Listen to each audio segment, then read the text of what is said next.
For the past 10 years, the Louis Burke Frumkes Center for Writing and Culture at Hunter College has presented free talks for the public by best-selling authors and great thinkers on the college's Upper East Side campus. This unique opportunity to meet exceptional individuals in an intimate setting with light refreshments has drawn guests from within and beyond New York City. Hi, did you enjoy it? Those of you who are writers know what I'm talking about. You have a little voice in your head, drives you crazy. We're dancing with words, prancing with words. As a result of the 2020 coronavirus pandemic and required social distancing, public gatherings such as our remaining 2 talks for the spring semester have unfortunately been canceled. That was a wonderful, wonderful talk. Thank goodness we've recorded it. Center Director Louis Frumkes has had each of the talks recorded for archives and to provide a copy of the talk to the speaker on DVD. The lectures were not intended to be made available online. We have some incredible scientists coming. That the universe just began. Given the need for intellectual stimulation during this troubling time, the Frumkes Center is making many of our past talks available to view for a limited time each week, starting with the first recorded talk featuring Howard Gardner back in April of 2011, running through our most recent talk on March 9th, 2020 with Meg Wolitzer. Stay tuned to our website for more information about the videos available each week. Welcome, my name is Louis Frumkes. I'm the director of the Writing Center here at Hunter in continuing education. And I'm delighted that you're all here. Before I introduce Bel, I wanted to tell you we have some other very interesting events coming up on the 21st. We have a panel of probably the brightest young writers around are going to be on a panel talking about literature and talking about what it's like in this Wild West show of a publishing industry that we have now. And I hope you'll join us that night. I'll probably moderate that panel. And each of these young writers has a book out that has been generously praised by the New York Times and other places. And then on the sometime, who the heck knows when we are, Dan Barry from the New York Times is coming on the 15th. He is part of the Flaherty Irish Voices series. And then Iris Love, the great archaeologist and dear friend of Liz Smith, who discovered the Temple of Aphrodite at Knidos, will be coming along on December 5th. So we hope you'll come to these events too. And by the beginning of December, if you're on the mailing list, and many of you who are not on our mailing list, will be getting a very spectacular spring brochure from us, because we have an extraordinary programs coming up in the spring. Writers like Susan Isaacson, Alan First, and Alice McDermott, and Stuart Woods, and Stacy Schiff won 2 Pulitzer Prizes. And we have some incredible scientists coming. And we have David Patrick Columbia from New York Social Diary and Quest magazine. And a lot of very, very exciting programs for the spring. So we hope you'll join us then too. And if you are not on our mailing list, please leave your names and we'll put you on the mailing list. And also go to the website, which you can find on the front of the brochure, which is www.hunter.cuny.edu/CE, and then click on the Writing Center, and you'll see our programs. But you've all come tonight to hear a young lady who is sitting right in front of me, and I'll tell you a little about her, and I hope this is working. Bel, you're going to have to talk right into this thing. Bel Kaufman, the granddaughter of the great Yiddish writer Sholem Aleichem, on whose stories Fiddler on the Roof is based, and presumably the granddaughter of Mrs. Aleichem also, was born in Germany and raised in the Ukraine. She emigrated to the United States at the age of 12, and after learning English, attended Hunter College, where she received a BA, and then Columbia University, where she took her MA. Bel worked as a teacher in various New York high schools and part-time as a writer for magazines such as Esquire, and earlier she's probably going to show you something from Esquire tonight. Then in 1965, she published her first novel, Up the Down Staircase, about an idealistic young honor student who becomes an English teacher in New York City High School and learns to deal with the politics of the school and the tribulations of her less than polished students. The book became a classic and was turned into a film, and probably I remember the film. Many of you probably saw it also. 100 years old and going strong, Bel told me recently, you know, Louis, they are calling me now the Grande Dame of American letters. She said, when I was 99, I was nothing. And now at 100, I'm the Grande Dame of American letters. That's typical Bel Kaufmanian wit. In any event, ladies and gentlemen, it gives me great pleasure to present my good friend Bel Kaufman this evening, a Hunter girl. Bel.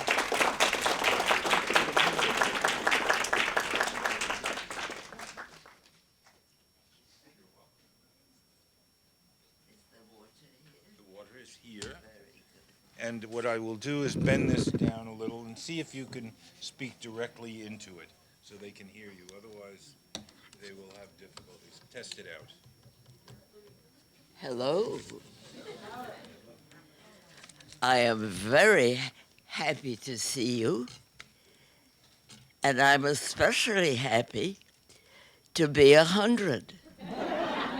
Why? I will tell you. All my life, I had to do what I had to do. Now, I can do what I want to do. And I've learned a beautiful word, empowering word, very short word. You know what it is? No. I can say no, I don't want to. What a liberating word that is. But I do want to thank Louis Frumkes for that lovely introduction.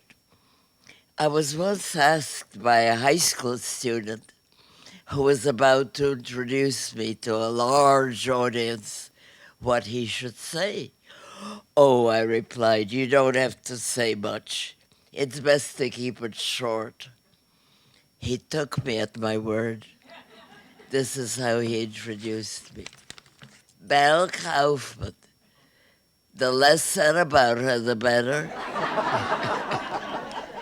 You're laughing.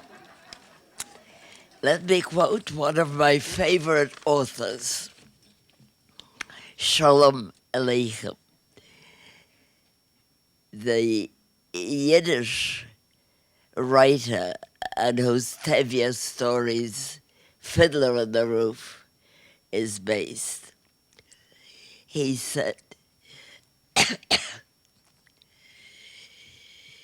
you've got to laugh.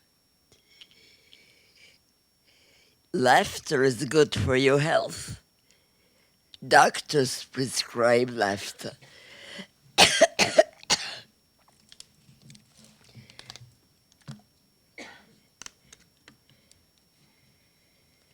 Excuse me.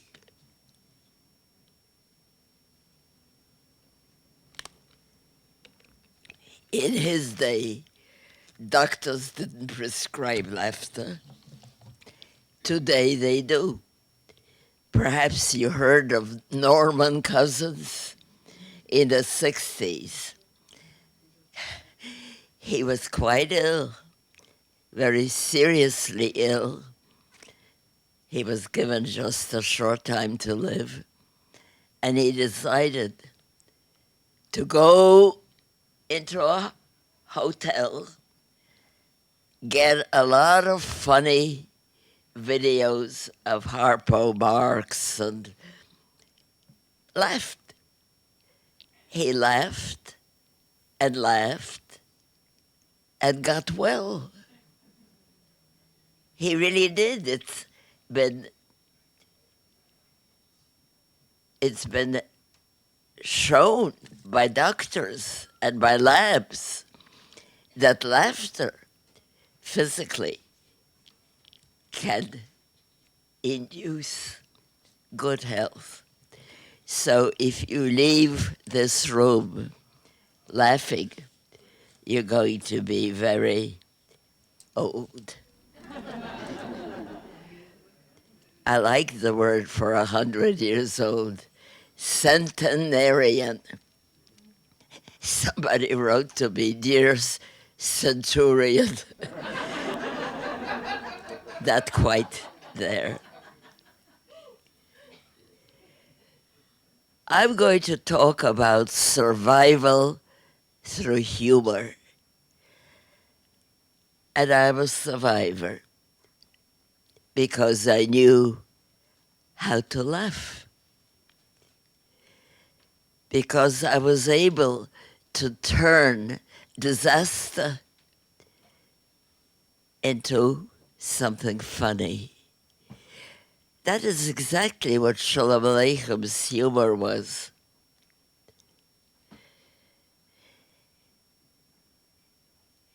It was overcoming tragedy by making fun of it.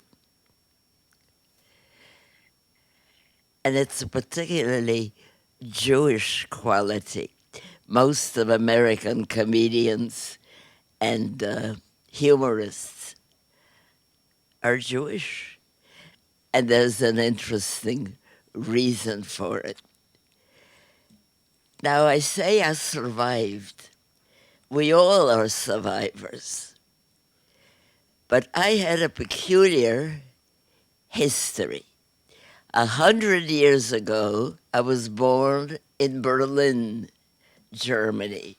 My father was studying medicine there. It was a better school than any in Russia. When I was 3 years old, suddenly, overnight, war was declared between Germany and Russia. We became immediately enemies. We had to flee.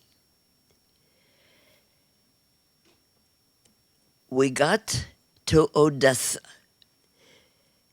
Russia, which is now Ukraine. And there I was brought up during the Russian Revolution. But you know, a child has no basis for comparison. Doesn't every little girl step over bodies that were just killed? Doesn't every little girl stand in line for green bread from the shells of peas? There was famine. We were the enemy of the Bolsheviks. Not because we were Jewish. We were much worse than that. We were bourgeois. And that, to the Bolsheviks, was anathema. My brother was born when I was 9 years old. I was wheeling the baby carriage in front of our house in Odessa. Two young women in leather jackets approached. We used to call them the new women. Picked the baby out of the carriage, thrust him in my skinny 9-year-old arms and said, "У нас тоже дети," which means we also have babies, and took the carriage away. They left the baby. I went home. My mother said, "Belchka, what happened?" I said, "They have babies too." That was my first lesson of communism. Many of my father's colleagues were sent to jail because they were bourgeois. We went to Moscow to see the Minister of Culture. And in the worst of times, Shalom Aleicham's name had great weight. My mother said to Lunacharsky, I am Shalom Aleicham's daughter. I would like to visit my widowed mother in America with my daughter, my baby son, my husband. And I remember Lunacharsky took some kind of a stamp, stamped a lot of papers, got us into a private car with 2 bodyguards. They drove us to Riga, and there we took a ship to New York. 10-day sea voyage. On the same ship, for the first time, was coming Stanislavski, who was a great actor and director. Maybe you've heard of the Stanislavski method of acting. We got to New York,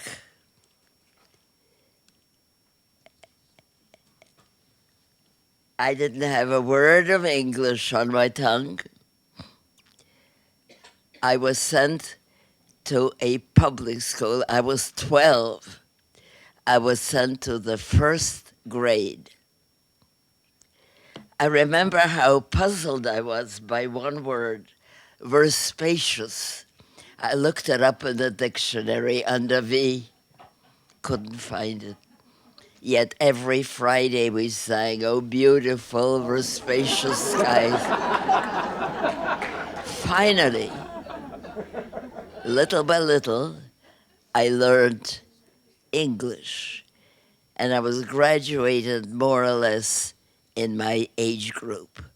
And I went to high school in Newark. When I was graduated from high school, I went to New York alone.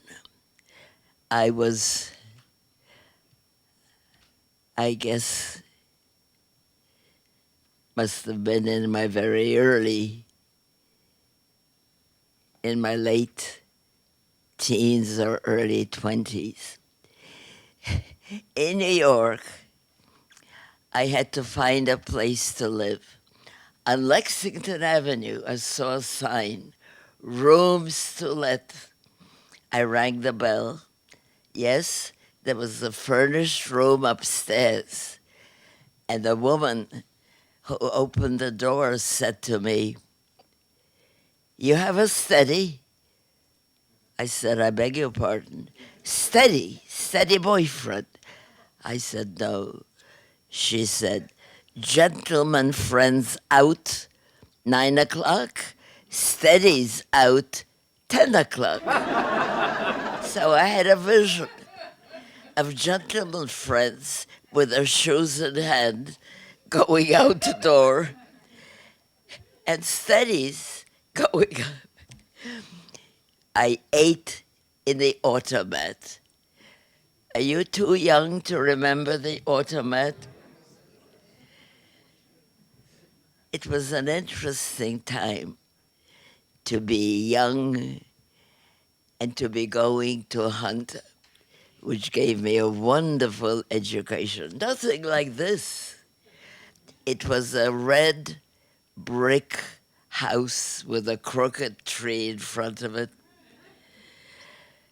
But it cost only a nickel on the subway. And we were all very bright and very poor. We didn't know how rich we really were, had a wonderful education. After that,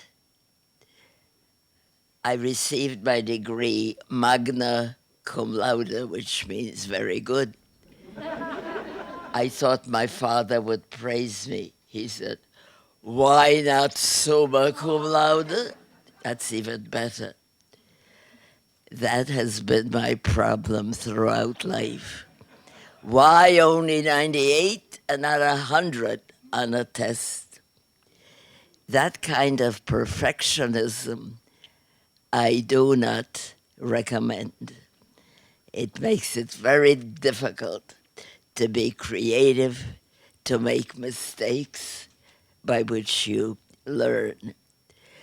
In Colombia, I took courses.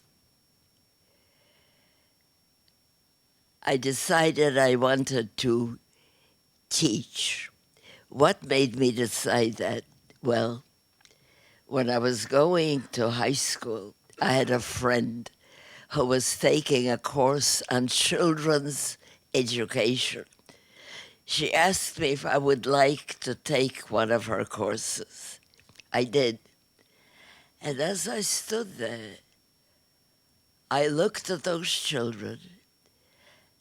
I saw their eyes upon me, waiting.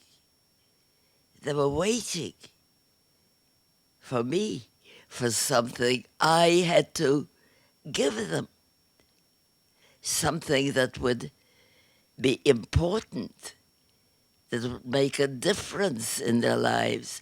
It was an extraordinary moment. Actually, I am doing that now. I see you looking at me, and I want to give you something that you will remember that would make a little difference, perhaps, in your lives. Well, how did I survive a long life? By being able to look for its funny side. I'm not talking about roaring laughter at a tragic event. But Shalom Aleichem did that in his stories. He would describe the poverty, the need, the various disasters in the shtetl, and you were laughing. It was funny. Perhaps most of you have read Up the Down Staircase. That book was an accident. I had no intention of writing a novel. I had published some short stories. One of my short stories, I began in the pulps. You know what the pulps were? True romance, true love. It was all in the first person, as if the author was talking about himself or herself, and anonymous. I remember I was a substitute in a high school, and my job was patrolling the auditorium, and there was a child reading one of my stories. It was called I Paid for My Sin. I said, put away that trash. Take out your homework. And then I'm very proud of Esquire. I had written the story my agent said was perfect for Esquire, but they did not publish any women. Imagine, it was in the late 30s or early 40s. They would not publish anything by a woman. My agent said, chop off the final L-E from your first name. Spell it B-E-L. It's ambiguous. They might think you're a man. I did. And they published me. I was the first byline of a woman in that magazine.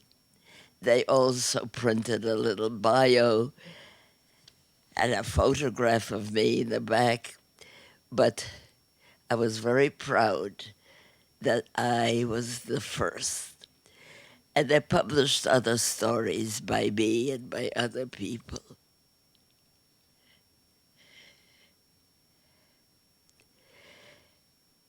About Up the Down Staircase, I had no intention of writing a novel. I had published a little 2-page story, which most editors refused to print. It was a peculiar story. It was not any kind of description. It was a series of scraps of paper found in a wastebasket of a teacher. Well, one magazine did publish it, the Saturday Review, and they published it with some funny drawings. An editor at Prentice Hall invited me to lunch and asked me to develop it into a book. Oh, no, no, no, I said. I'm not a novelist. I'm an English teacher. I used to say it with great pride. And a short story writer. But it was a difficult time. I had just left my husband. My children were grown and in college. My mother was dying in a hospital. I had no money at all. The magazine gave me a sizable advance, which I had to spend. Having spent it, what did I have to do? I couldn't return the money. I didn't have it. I had to write the book. I was forced to write this book. Guilt is a great motivating factor. And when it came out, I remember saying to my editor, who would pay $4.95 for a book about schools? Well, some people did. And I woke one morning like Lord Byron to find that I was famous. All over the country, people would write, how did you know? You described my school, my problems. I had hit some kind of common nerve ending. And then, of course, it had to become a major movie. And my agent sold it to Warner Brothers, who had Sandy Dennis play me. Now, she was very vulnerable, and you felt sorry for her. But if I were a student in her class, I wouldn't listen. She had no authority.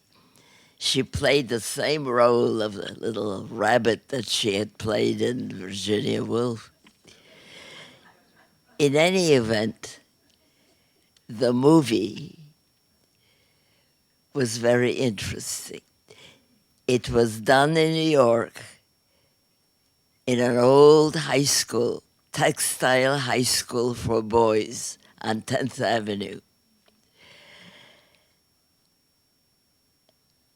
And on one of the hottest days of that summer, they had a snow scene outside.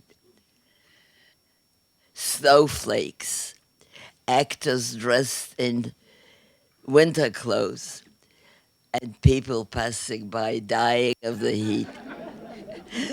One of the actresses said to me, whom do you have to see? Whom do you have to sleep with not to be in it? But the movie was made, and at the end, in a school's basement, decorated with balloons. We said goodbye to the actors, producers, directors, and we stood there singing the school song, The Purple and Gold. I was so moved, I felt a tear go down my cheek. Idiot, I said to myself, why are you crying? You made up the song. You made up the school. But that was very touching.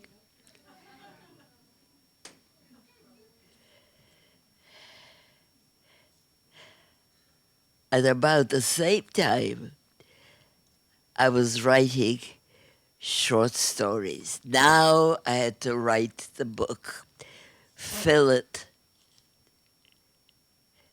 And actually, if you have read Up the Down Staircase, you would realize that instead of a narrative flow, each chapter is a little short story. I discovered that was true in my second book, Love, etc. I used for that book the logo of Hugh Walpole. I quote, life is a comedy to those who think and a tragedy to those who feel. Well, the book was exactly that. Actually, Up the Down Staircase, which is considered a very funny book, is a very sad book. It's about the lack of communication among students, teachers, administration. But instead of describing all the problems, I made them funny. And that is what kept me not only surviving, but getting older and older. You know, aging is a very slow process. Thank you. Thank you. It's a very gradual process. In Fiddler on the Roof, Tevye watches the wedding of his children and he sings, I don't remember getting older. When did they? And that is what happens. Little by little, I discovered that I was getting older. Very peculiar thing when you're old. The body slows up, but time accelerates. When I was young, a weekend was forever. Summer never ended. Now, it was just summer. Where did it go? It's November 1st. So fast. Reminds me of the people, mostly women, men too, who try to remain young. Millions and billions of dollars are spent every year on cosmetics and diets and plastic surgeries. It reminds me of one of the queens in Alice in Wonderland, the white or the red, I don't remember, who had to run very fast in order to remain on one spot.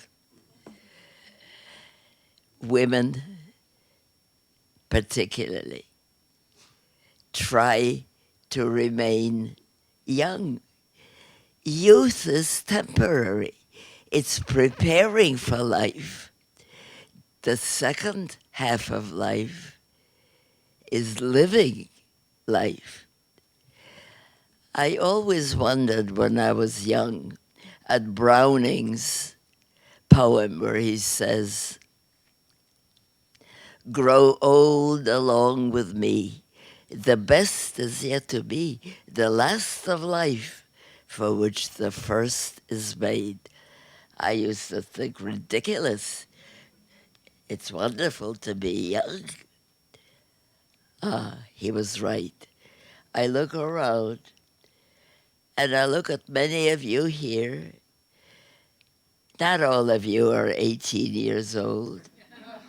You have lived, and you have done what you had to do.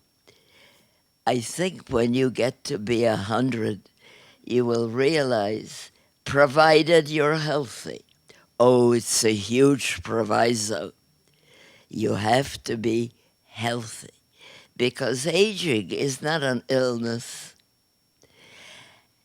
And after you have done what you're supposed to do, when the insecurities and problems of youth are behind you, when your children are grown and on their own, this is a time for a new beginning. Oh, that's terrible. Did you hear what I said? New beginning? That's redundant. Like rich millionaire. Like free gift. I remember how angry I used to get in those stores. A salesgirl would say, "This is a free gift." I said, "Yes, a gift means it's free." "Well, that's why I'm saying it's a free gift." No, my dear. A gift means you're given something for which you don't have to pay. "Well, that's why this is a free gift." Now it has become part of our language. That's how language grows. After the movie,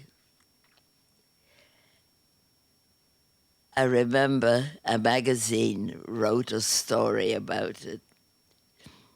And a little boy who played a Puerto Rican boy, lonely, uncommunicative, he wished himself a happy birthday on a piece of paper. We all went to his home, and his mother said to me, "Please write another book so my boy could be in it." All those children who had a moment of glory. I sometimes hear from my former students. They remember me. Their grandmothers. What do they remember? They remember what I wore. They remember I sat on the desk and dangled my legs. But one woman came to me 40 years after having been in my class at a wonderful school, the High School of Performing Arts, which is no longer in existence. It became connected with LaGuardia High School, and it's now the High School of Arts. She brought me a piece of paper, an essay she wrote 40 years ago, on which I had written something very nice about her writing. She treasured it for 40 years, and she brought it to me. I don't know if there are any teachers or ex-teachers in this room. You're nodding your head, so maybe you are. It's a kind of immortality. When I address large groups of teachers, there's somebody, someplace at this moment who's saying, "I had a teacher once," remembering. It's a kind of immortality to be remembered. And usually your favorite teacher was either teacher of English or social studies. And so, raise your hands if you are or were teachers. Oh, yes, yes. Auden, the poet, wrote, "We are all contemporaries. There's only a difference in our memories." Well, speaking about memories, that's one thing when you get to be old. You notice I don't say senior. I hate that word. It makes me think of a high school prom. Old is an honorable word. Old.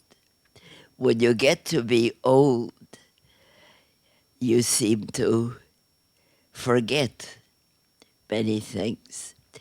But in order to survive the problem of not remembering, you try to see it with humor. I used to say when I was only 99, when I would meet somebody who knew me, I did not know that person. I used to play games. Maybe they'll give me a hint. So, how's everything? Are you still doing the same thing? Now that I'm 100, it's easy.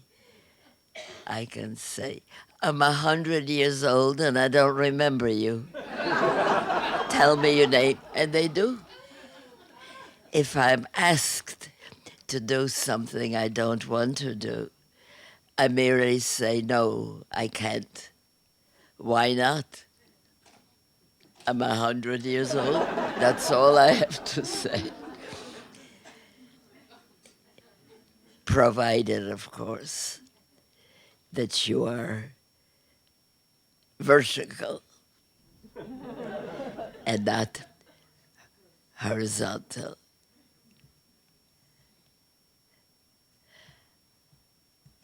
I began to speak in public after I cleared up my Russian accent. Having lived for 12 years in Russia, it's remained my language. I think in Russian and then I translate. I took speech courses to get rid of it. I remember riding in a bus with my mother who said, "Driver, let me off." A woman next to her said, "Oh, are you Russian?" Mother wheeled upon her incredulous. "Russian? How you know?" She knew. Well, I spent my youth flunking the oral exam. I passed the 3 or 4 parts of the exam. There were 5 parts to teach English in New York City high schools with flying colors. When it came to the oral, the examiners fixed me with their collective eye and said, "You speak so carefully. Were you born in this country?" I said, "No." "Dear sir or madam," the letter said, "failed for foreign melody," it didn't say accent, "in your speech."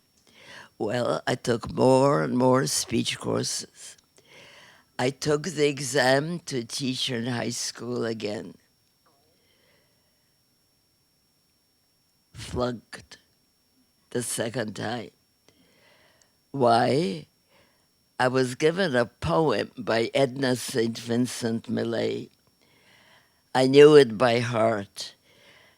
I made a mistake in reciting it. I should have pretended to read it.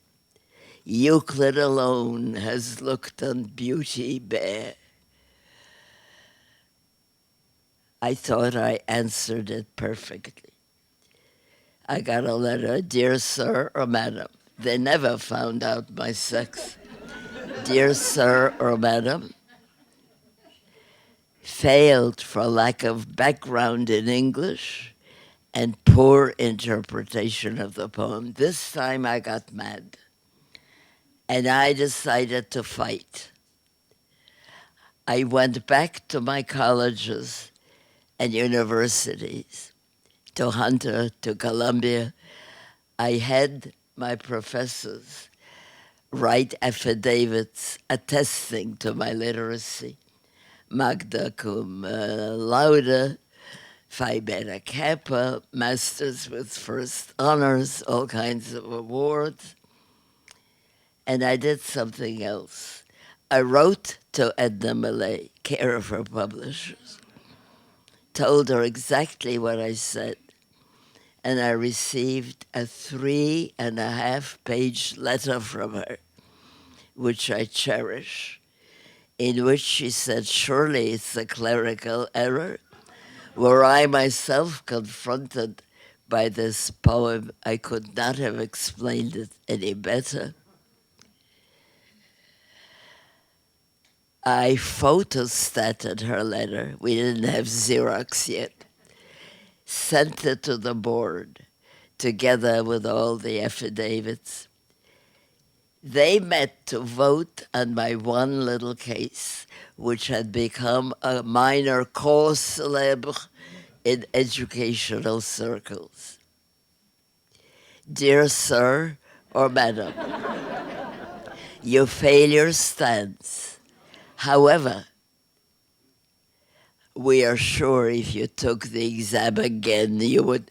It was a face-saving device. I took the exam again. I passed. But I like to think, maybe it's not true, that the board no longer gives candidates for a license poems by live poets. That was my meeting with Edna Millay.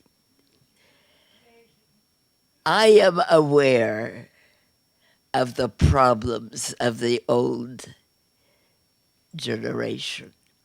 But you know, these days, the population of old people is absolutely popping.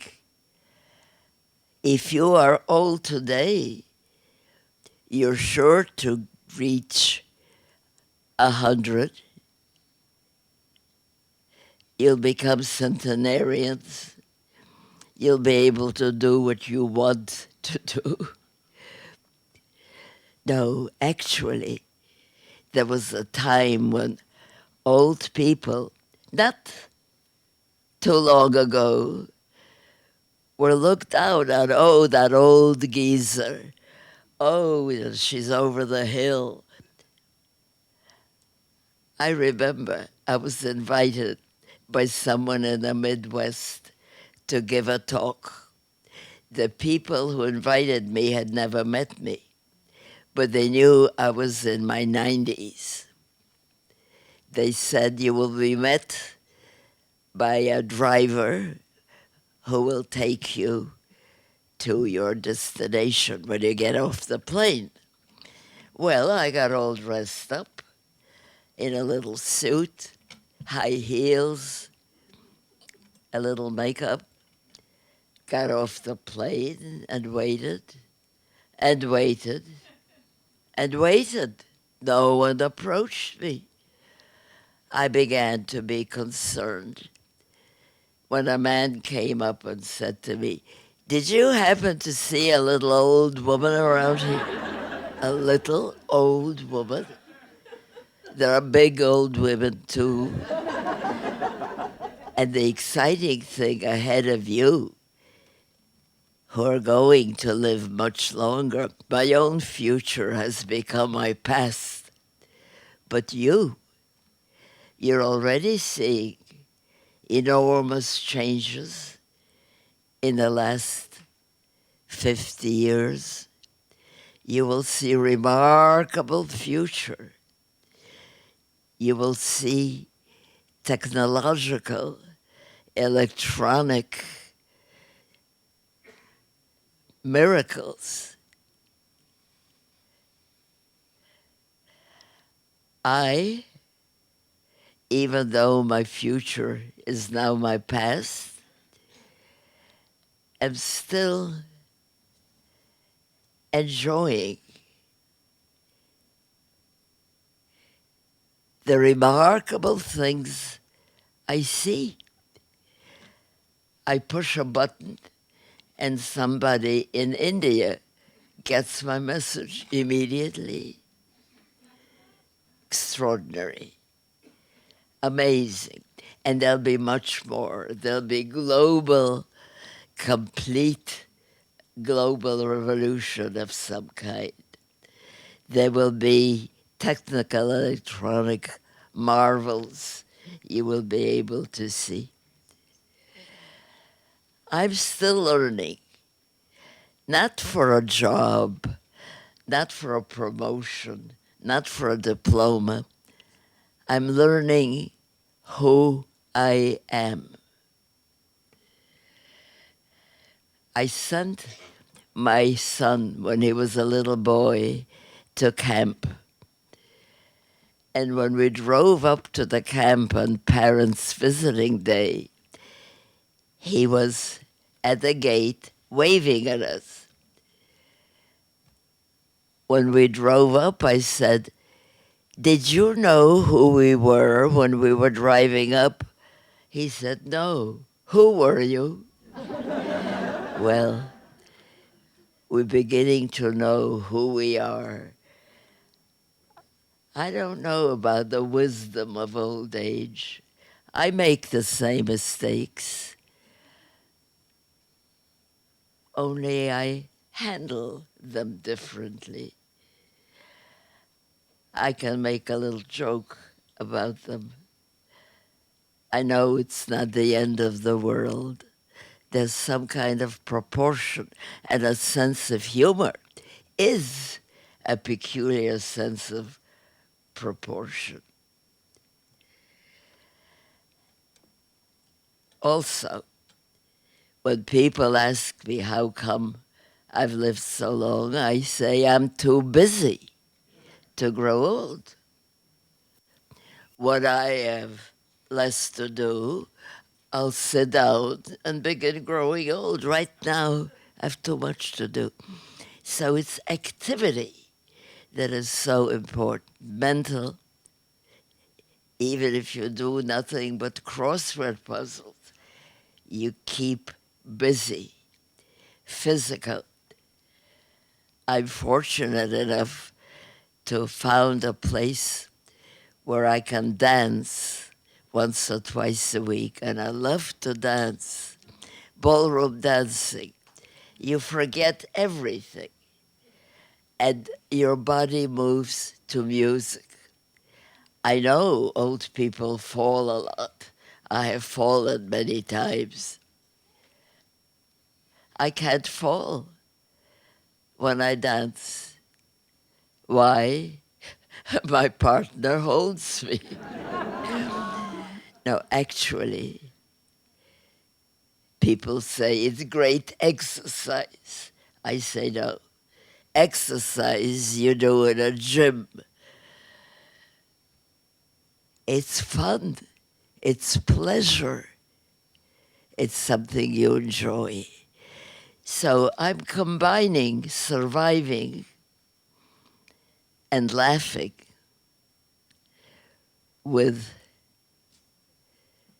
aging, because old people tend to dwell on their pains here and there, mostly there. They fail to see the larger view. involved in a little hangnail or whatever. But those who have a sense of humor and can laugh or see the funny side, they're the lucky ones. And when you turn to be a centenarian, after all that you have survived, you will say she was right. It's true. And now that you are here, present survivors, future centenarians, I would like to answer any questions you have. And if somebody will come up and be my interpreter, yes, Mr. Frumkes, because I do have a problem hearing. Bel, thank you for a wonderful, wonderful talk. I think I learned more tonight than I did in the last 10 years, and I hope you did too. So now, graciously, Bel is going to answer any questions you might have for a short time. Then she will sign some books in the back if any of you would like her to inscribe them. Gentleman over here. Okay. Wait for the mic, okay? Were you involved in any way with the show Fiddler on the Roof when it was being presented, or did you just see it in the theater when it came out, and what was your response to it? Were you involved in any way with Fiddler on the Roof when it came out? And whether yes or no, what was your response to it? Question about Fiddler on the Roof. I was very much involved. I was told that Sheldon Harnick, lyricist, and Joe Stein, book writer, and who was the composer? Jerry Bach, were trying to write a musical based on Sholem Aleicham's Tevye stories, and they're giving it up. They've been trying to call the family lawyer. He doesn't answer. I said, I'm coming over. Came over to the office of a music publisher where Jerry Bach and Sheldon Harnick were. I said, lead me to the phone. I won't mention the lawyer's name. First, he had been disbarred, and secondly, he's no longer alive. But I called him, and I don't remember what I said, because Sheldon and Jerry had played the score for me. And I said to them, this is done not only with genius, but with love. A few days later, the contract was signed. And now they all say, if not for Bel, it may not have gone on. I came to see the opening with my mother. She kept saying, that's Papa. Shalom Aleichem was the father. That's not Papa. That's not Papa. I said, Mama, it is not Papa, but it's a beautiful American musical play. She said, Papa. Actually, Zero Mostel was the first Tevye. I have seen all of them in New York. And Zero got to be a little crazy. After a few months, he began to do his shtick to milk the horse for laughs. I went backstage and said, Zero, what are you doing? He said, I get bored. An actor gets bored. And I've seen all of them. That one looks like my grandfather. Topo, zero, big voices, big men. My grandfather was slight, elegant, not at all like a shtetl character, a man of letters. He corresponded with Gorky, Tolstoy, Chekhov, but he loved the Yiddish language, and he made of a kitchen language. Illiterate women spoke Yiddish. He made of it a literary language. So after zero, I went each time a new person took over. I think it's a lovely musical. I love the lyrics. I love the music. It has definitely nothing to do with the shtetl. How can it be? It would have to be disease, poverty, death. So understanding that it may not be Papa, but he would have been happy to see it. He loved the theater. He was a great speaker. He talked to standing ovations. He used to say, if not a writer, I would have been an actor. Well, he wrote to my mother, I have won many honors in my life, but I would like so much to have my books and my plays translated and done in New York. My eyes won't see it. Maybe yours will.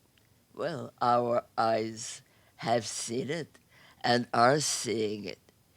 There's a wonderful National Yiddish Theater, which puts on Yiddish plays.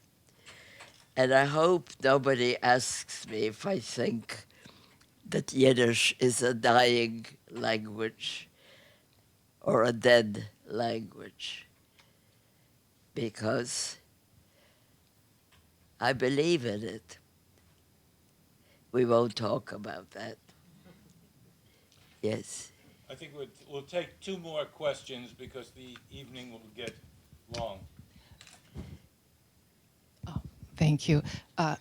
Ms. Kaufman, when you came to New York City, were you exposed at all to Jewish vaudeville?